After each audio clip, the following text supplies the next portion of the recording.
હા હવે તમારે ઉપાધિ નથી, ઉપાધિ બધી અમારે છે કા કામ શું થયું? એ જો તમારી છોડી છે ને દ્વારકા હાલીને ગઈ છે, અઠવાડિયું થયા, એટલે એની ઉપાધિ ન કરતા કઈ.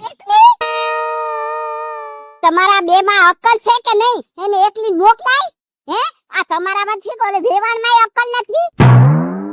અમે મોકલી નથી બાપા, એ આપુડી હવારમાં નીકળી ગઈ. પણ તો આપણે ના પડાય, એને રોકાય.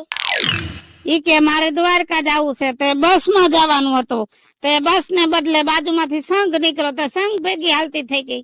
હાય હાય, હવે હવે 1-2 દી માં આવી જાય છે. આ તો કાલ હવારે તમને કોક એમ કે અઠવાડિયું થયા તમારી સોડી ના ઘરે નથી, તો તમને એમ થાય કે મારી સોડી ક્યાં ગઈ છે. ઉપાધિ ન કરો એટલે કેવા આવ્યો છો. ઉપાધિ ની ક્યાં કરો છો? તમારી જવાબદારી નહીં અમારી છોકરીની હે? ના ના, નો હચવાતી હોય તો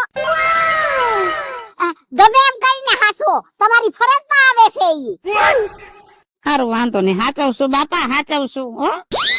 હું હાચવશું? અત્યારે તો એકલી ચગેડી દીધી ને એને.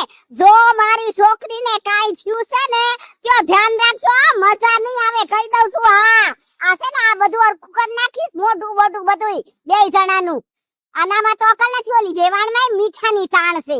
મોકલી દીધી છોકરીને એકલી મારી બિચારી. હું જો છો હારે આમ આને જોઈને જાવ.